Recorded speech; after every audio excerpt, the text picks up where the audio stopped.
wa ala alihi wa ashabihi ajma'in. Bismillahirrahmanirrahim. Adabul qolai, adab tata krama, etika, hal yang terkait dengan toilet. Anan nabiya kana idza dzabal madhab, adalah Rasulullah kalau menuju ke toilet, abada, beliau menjauh dari keramaian. Ini harus dibayangkan bahwa toilet zaman dulu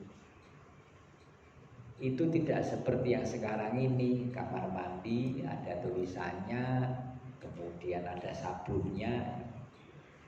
Tapi ini masih Indonesia tahun 60-an. Kalau jenengan mungkin karena orang-orang kota nggak ngalami. Kalau saya toilet itu mengalami betul. Jadi kalau malam kita cukup lari ke kebun, yang kebun pohon singkong itu, jongkok di situ udah. Besok pagi kotoran itu sudah digarap oleh binatang yang kayak badak kecil itu loh. Warnanya hitam ya, kutis, namanya kutis. Dia yang punya tugas itu menyempurnakan. Jadi tanahnya diaduk, kotorannya tenggelam, terus diuruk. Pokoknya baik hati dia itu ya. Jadi tidak ada kerusakan lingkungan gitu. Kotoran manusia itu dibuang di kebun itu tidak berakibat rusaknya lingkungan, karena memang ada saling menguntungkan. Tanaman untung karena mendapatkan rabuk, orang yang buang air juga tidak mengalami kesulitan. Kalau siang lari ke sungai, sungai itu ada yang 800 meter, ada yang 1 kilo ya. Jadi harus diperhitungkan. Tempo dulu begitu ya. Lama-lama orang kampung sadar mendapatkan penataran kesehatan, terus bikin toilet sebatas tanah digali, terus di atasnya dikasih glugu untuk metangkring ya, untuk jongkok. Nah pada zaman Nabi belum ada seperti itu ya. Maka beliau itu menjauh dari keramaian, menjauh dari jalan. Abada anin nasi, menjauhkan diri dari orang sehingga orang tidak tahu.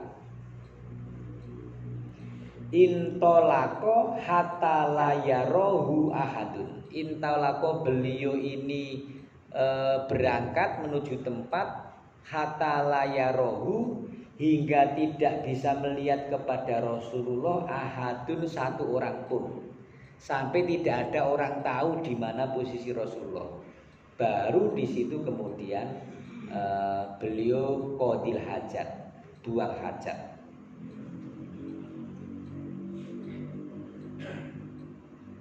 Wala yusma'u sautul khariji minhu. Wala yusma'u, dan tidak bisa didengar sautul khariji, suara ketika barang itu keluar. Brotnya itu enggak kedengaran, brot gitu ya.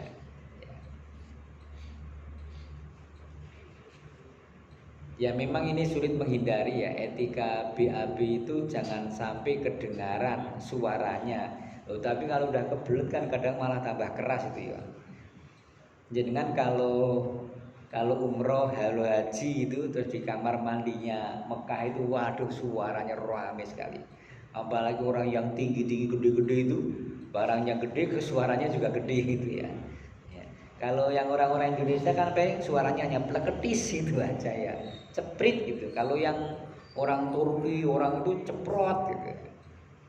Mestinya la yusma'u sautul khariji, tidak sampai kedengaran suara barang yang keluar itu.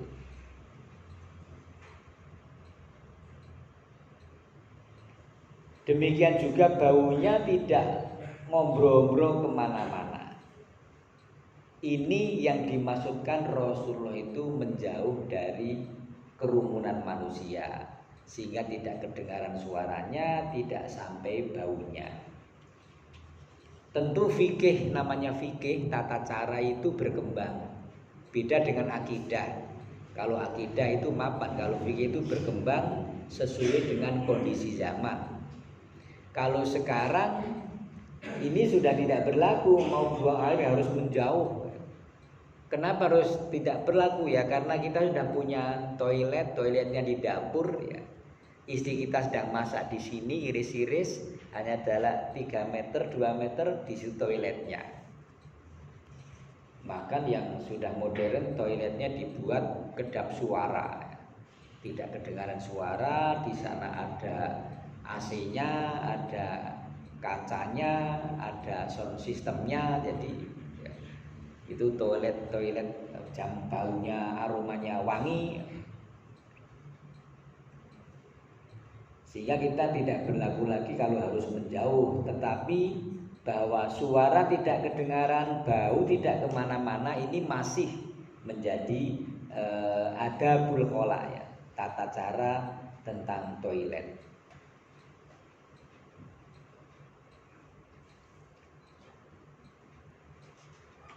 Wa kana ahabba mastatarabi Rasulullah. Wa kana, dan adalah Rasulullah ahabba, lebih menyenangi mastatarabihi, apa yang bisa menutupi. Siapa yang menyenangi begitu? Rasulullah lihajatihi, untuk memenuhi hajatnya. Hadafun au haisunahlin, Rasulullah lebih suka kalau bersembunyi ketika BAB itu yang dipakai bersembunyi adalah hadafun, gundukan tanah. Gundukan tanah. Sekedar ada tanah muntuk gitu setinggi orang, nah di balik sana, di balik gundukan tanah itu. Sebab di Makkah tempo dulu kan juga banyak batu-batuan itu yang bisa untuk bersembunyi. Awhaisu nahlin, atau di balik tembok ya. Prinsipnya tidak diketahui oleh orang lain. Ini yang saya baca ini akhirnya hanya sekedar untuk pengetahuan. Beberapa esensinya masih bisa dipraktekkan, tapi beberapa yang lain sudah tidak relevan. Karena memang sekarang zaman sudah semakin baik, semakin modern ya, tentang toilet ini. Wa idza dakhalal khalaa, kalau Rasulullah itu masuk ke toilet, naza'a mongko nuli nyopot sapa Rasulullah khotamahu ing ali-aline. Ali-ali itu? Cincin ya, cincin. Setiap Rasulullah mau masuk ke kamar mandi, ke toilet, maka beliau selalu melepas cincinnya. Khotamahu. Ini juga harus ada penjelasan. Apakah kemudian juga berlaku seperti ini, saya bawa cincin, terus setiap saya masuk kamar mandi, apakah ada kewajiban harus melepas cincin ini? Ya bisa jadi melepas cincin karena eman-eman jangan sampai cincinnya kena air, kena sabun ya. Tapi kalau Rasulullah itu melepas cincin, penyebabnya bukan karena khawatir cincinnya luntur, kena sabun, kena air, bukan. Beliau melepas cincin. Setiap masuk kamar mandi, cincin dilepas. Keluar dari kamar mandi, baru dipakai lagi. Li'annahu kana mangkusan alaihi Muhammadun Rasulullah.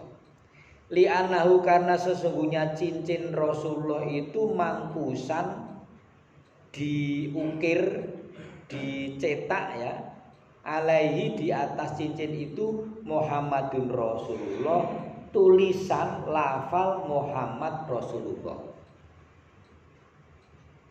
Saya pertama kali melihat gambar cincin Rasulullah itu sebelum beredar di bawah mereka yang mereka bilang katanya bendera tauhid ya.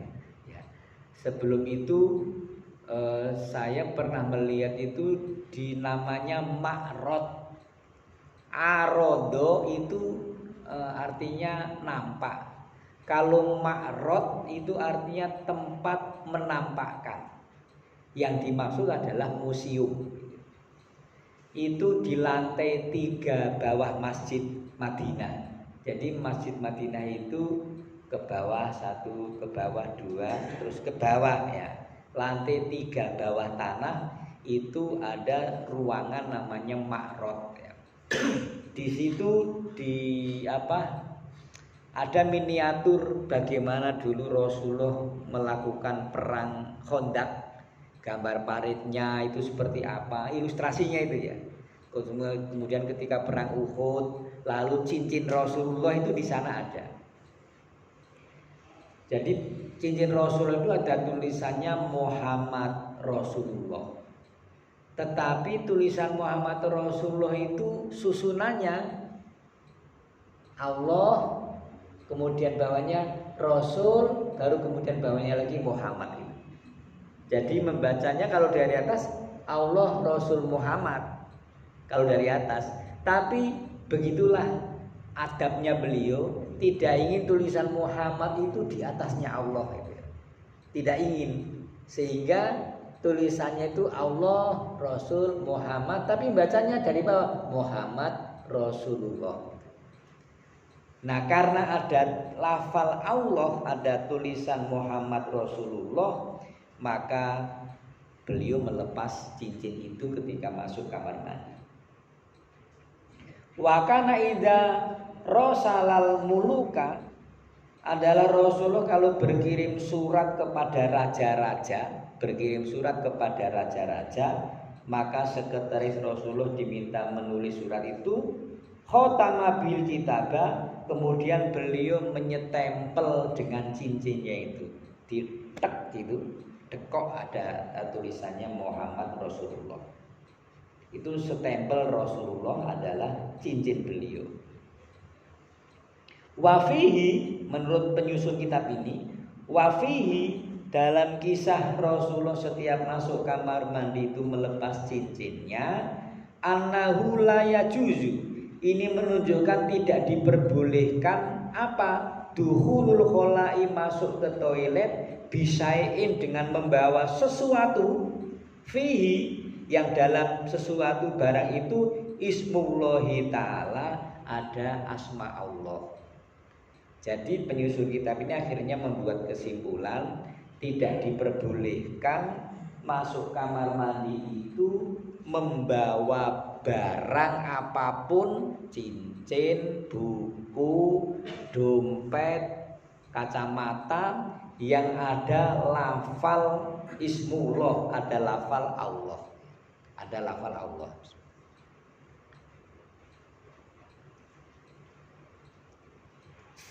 Jadi kalau misalnya jenengan membawa topi, ada tulisannya tauhid, lalu di sini ada tulisan Allah gitu, maka begitu masuk kamar mandi, etikanya peci itu dilepas. Bawa Quran juga tidak diperbolehkan di kamar mandi. Bagaimana handphone yang ada Qurannya? Kan sekarang handphone kita ada Qurannya. Ke masjid mau sholat Jumat sambil nunggu khutbah dimulai, kita ngaji pakai handphone. Maka kalau masuk kamar mandi, handphone ini harus di-off-kan dulu sehingga tidak terbaca kalau ada tulisan Allah. Begitu di-off-kan, mati, gelap, nah itu tidak mengapa ya, tidak mengapa, karena tidak ada tulisan yang nyata terbaca Allah. Jadi jangan nanti bawa handphone habis ngaji belum di-off-kan, masih kelihatan ayatnya, dibawa ke kamar mandi. Itu bertentangan dengan prinsip ini. Tapi kalau dimatikan dulu atau dialihkan ke halaman yang lain, maka itu menjadi tidak ada masalah. Wabil aulal Qur'anu, lebih-lebih Al-Qur'an, membawa cincin yang ada tulisan Muhammad Rasulullah saja Rasulullah melepas, apalagi Qur'an. Boleh membawa barang itu ada tulisan Allah kamar mandi illa idza khifa alaihi dia, kalau dia sangat takut kehilangan. Kalau sangat takut kehilangan. Misalnya seorang qori ikut MTQ di Sumatera, kemudian pulang, lalu kopernya itu ada oleh-olehnya,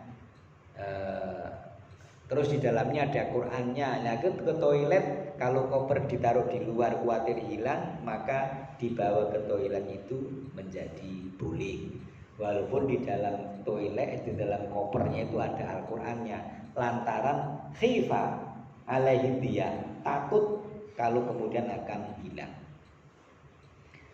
Tapi biasanya di toilet-toilet ke bandara itu kan sudah ada yang jaga. Dia akan bilang, taruh sini saja Pak, gitu. Dan mereka kemudian sering mendapatkan fee dari para pengunjung itu ya.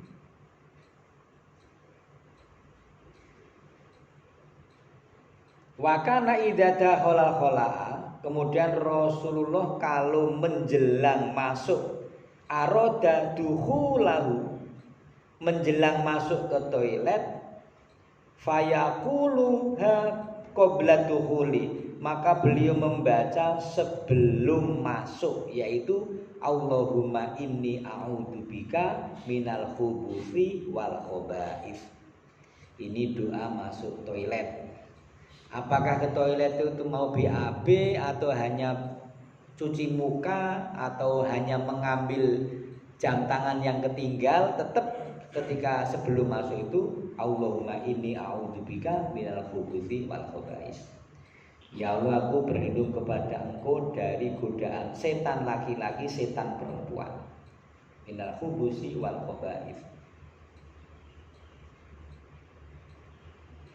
Amma ba'da dukhulihi, adapun setelah masuk ke toilet, fala yatakallamu, maka janganlah seseorang itu berbicara illa lidoruratin, kecuali karena darurat. Kalau darurat boleh, tapi kalau tidak ada darurat, darurat itu artinya keperluan yang sangat mendesak. Jenengan sedang di kamar mandi jongkok, kebetulan toiletnya masih toilet lama ya. Kalau yang sudah usia 70 biasanya kan toiletnya yang duduk ya. Kemudian depannya ada layar TV misalnya. Kalau yang tempo dulu kan jongkok. Nah, jongkok ini kalau sudah usianya lanjut kesulitan ya. Jenengan sedang di kamar mandi, anaknya mau berangkat mencari kunci motor tidak ketemu. Terus dia nanya, "Pak, kuncinya di mana Pak?" Nah, kita sekedar mengatakan ambil di atas kulkas, itu boleh ya. Itu boleh karena darurat ya. Tapi yang tidak darurat, fala yatakallamu, janganlah berbicara di dalam kamar mandi.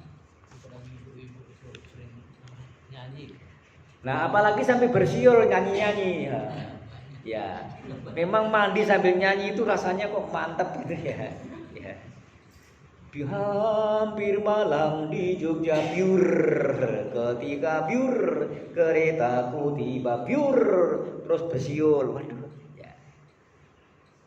Ya memang di kamar mandi itu kan harus diilmoni ya, kita harus pakai ilmu. Kalau nggak pakai ilmu seperti itu jadinya, sambil nyanyi, teriak-teriak, ngobrol ya, tidak dibenarkan. Sitruma baina ayunil jinni wa aurati bani adama idza dakhala hudumul khala ayakula bismillah. Sitru penutup. Penutup itu artinya yang membuat tidak bisa kelihatan ya, penutup. Jenengan sekarang melihat wajah saya, begitu saya begini kan, ya sudah nggak kelihatan wajah saya. Ini namanya sitru, ya, penutup. Nah, penutup baina yunil jinni, penutup mata jin, jin bukan jin celana yang di kamar mandi itu ya. Setan, jin, jin. Jin itu punya mata. Nah, penutup yang bisa menghalangi mata jin wa aurati bani adama dan kemaluan anak Adam, baik kemaluan anak Adam yang laki-laki maupun perempuan, bapak-bapak maupun ibu-ibu.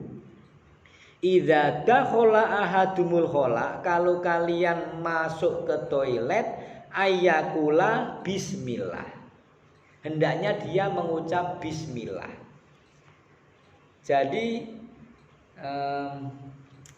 kalau ada mahasiswa demo kan polisi pakai yang disemprotkan terus nggak bisa melihat itu apa namanya, shot itu gas air mata namanya ya.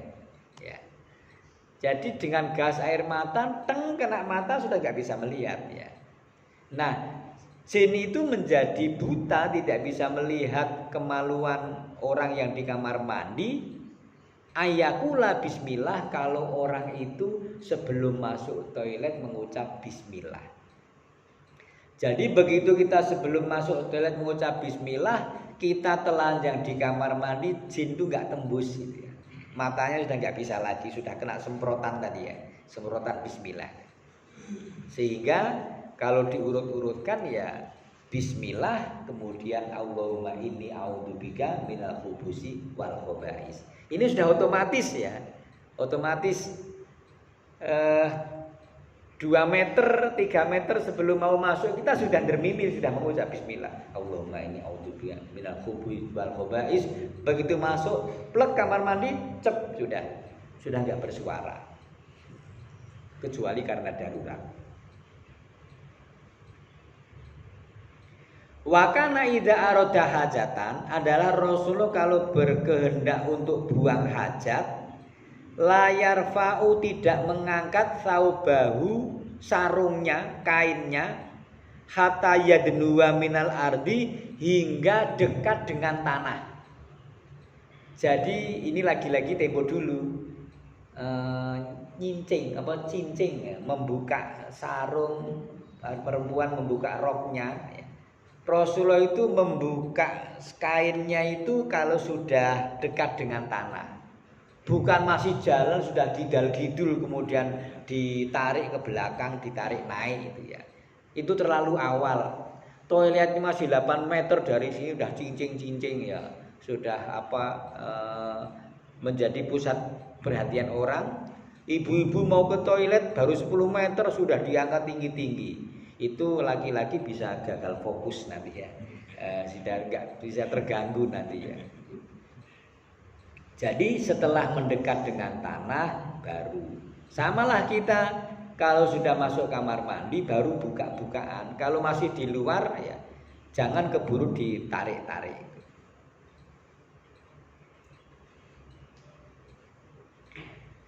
Layah rujur rojulani bidor yadribani, janganlah 2 orang laki-laki itu keluar dari rumah atau masuk ke kamar mandi yadribanil ghaita, kedua-duanya itu berkehendak untuk BAB. Kasifaini aun an auratihima, kedua-duanya saling membuka auratnya.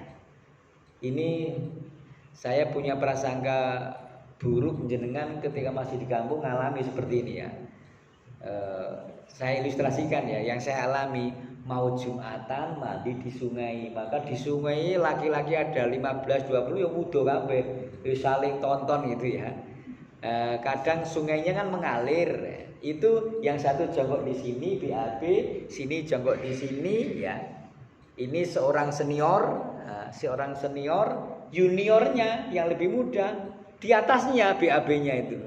Kamu kok di atasnya? Iya, biar kotoran saya ndereki kotorane Pak Kiai katanya itu ya. Dan sopannya kan harus nderekke di belakangnya. Jadi kotoran seniornya lewat dulu, baru kotoran yang muda.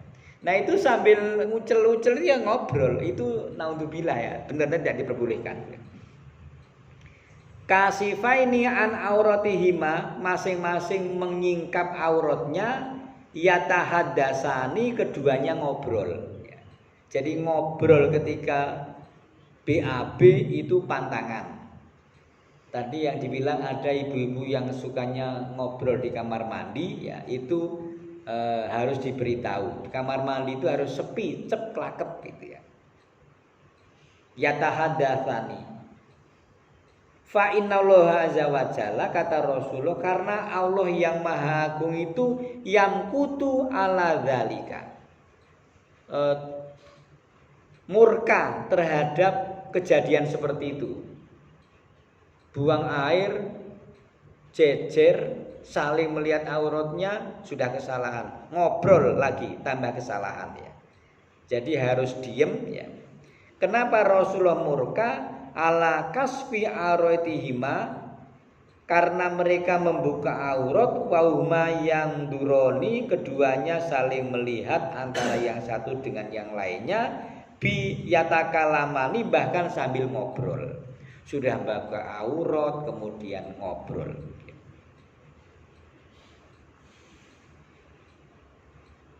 Pernah Rasulullah itu sedang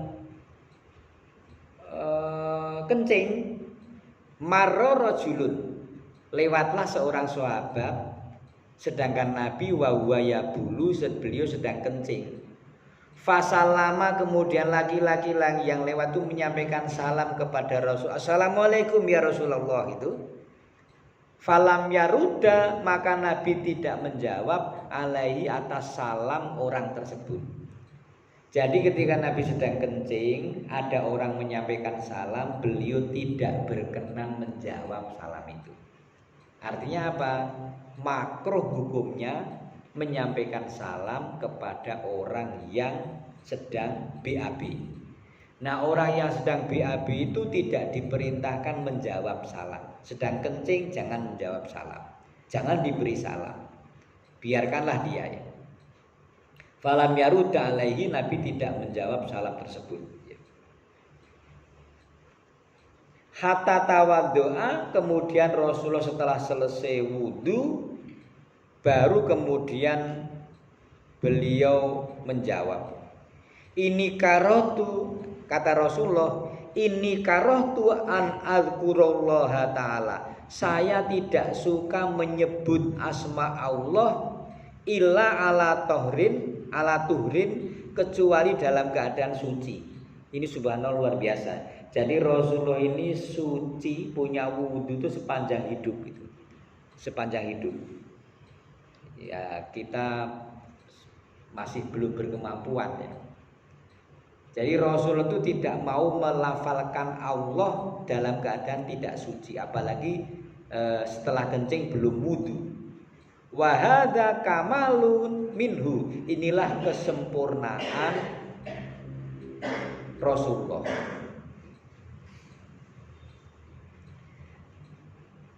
Fal kalamu aidon la yajuzu waqtal hajati, jadi berbicara ketika buang hajat itu tidak diperbolehkan illa li daruratin, kecuali karena darurat. Contohnya darurat itu apa? Ingdaru a'ma, misalnya mengingatkan orang buta. Kita sedang pipis, ada orang buta berjalan hampir masuk lubang. Nah, kita sambil pipis harus teriak, awas awas, depannya lubang gitu ya. Itu boleh, bahkan harus ya. Jangan alasan sedang pipis ada orang buta mau kecelakaan dibiarkan. Itu namanya darurat, dalam keadaan darurat. Yang terakhir, Abu Ayyub Al-Ansori menjelaskan bahwa Rasulullah mengatakan begini. Ini sabda Nabi itu sekarang gak relevan gitu ya. Tapi bukan berarti hadis ini lalu ditolak ya. Idza ata, apabila mendatangi ahaduku masing-masing kalian al-ghaito, tinja, artinya buang air, buang hajat. Kalau kalian mau buang hajat, fala yastaqbilil kiblata, jangan menghadap kiblat. Wala yuwalliha, dan jangan membelakangi dhuhrahu, punggungnya. Jadi Nabi itu bilang kalau BAB jangan menghadap kiblat, jangan membelakangi kiblat. Lalu beliau bilang gini, syarriku au ghorribu. Syarriku, menghadaplah ke timur, au ghorribu, atau menghadaplah ke barat. Jadi Nabi itu menyuruh para sahabat kalau buang air, kalau buang hajat supaya menghadap ke timur atau menghadap ke barat. Pertanyaannya, apakah di Indonesia berlaku sabda Nabi ini? Enggak berlaku ya. Kenapa Nabi mengatakan supaya tidak menghadap kiblat itu kamu harus menghadap ke timur atau ke barat? Karena memang kondisi Madinah itu di sebelah utara Mekah. Ini Mekah, Madinah di sini. Nah, orang Madinah itu kalau sholat menghadap ke Mekah berarti menghadap ke selatan. Oh, pantas karena Ka'bahnya di sini, Nabi menyuruh kalau BAB menghadap ke timur atau ke barat. Nah, kalau Rasulullah itu di Indonesia pasti nggak begini sabdanya gitu ya. Ini makanya jangan membabi buta. Rasul bersabda demikian harus kemudian dilaksanakan. Ada sabda Nabi yang sifatnya lokal. Ya ini contohnya ya. Ini sifatnya lokal ini. Jadi kalau di Indonesia ya jangan menghadap arah kiblat atau membelakangi, tapi menghadaplah ke arah utara atau selatan. Kalau di Indonesia seperti itu ya. Nah, ini diantara bagaimana tata krama etika buang hajat.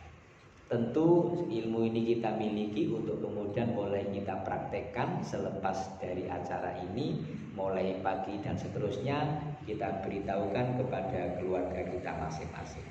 Baik, sampai di sini. Sebelum kita beranjak ke acara yang kita tunggu-tunggu, duduk di kursi kenikmatan, ada yang mau menyampaikan? Silakan. Kalau seperti di saya tinggal di Rusun itu, kebetulan yang disayangkan bukan kita, jadi toiletnya itu menghadap ke barat dan ke timur, membetul. Jadi bagaimana dengan toilet yang sudah ada? Ya, ini ada yang memaknai jangan menghadap ke arah kiblat itu ketika BAB di tempat terbuka, seperti pada zaman Nabi itu cari gundukan tanah gitu ya. Tapi kalau udah masuk kamar mandi, settingan kamar mandi sudah seperti itu, apalagi di hotel nggak bisa diatur timur barat selatan ya. Ya sudah ikuti, karena anggapannya kita sudah masuk di daerah steril, yaitu daerah yang sudah jadi. Apalagi kita sudah menutup mata jin dengan mengucap bismillah sebelum masuk, itu sudah tidak tembus pandang ya. Maka kita itu menjadi rukhsah, menjadi keringanan karena memang kondisi tempatnya sudah seperti itu. Sebaliknya kita yang mau bikin rumah hendaknya disetting ya sedemikian rupa sehingga toilet kita itu tidak menghadap ke arah kiblat, tapi ke arah utara atau selatan. Di rumah saya toiletnya juga begitu, kalau sedang BAB menghadapnya itu ke utara atau ke selatan. Baik, sampai di sini pemirsa yang sedang menyaksikan siaran ini dilangsungkan dari Masjid Al Furqon, pusat kota Denpasar. Subhanakallahumma wa bihamdika asyhadu an la ilaha illa anta astaghfiruka wa atubu ilaik. Wassalamualaikum warahmatullahi wabarakatuh.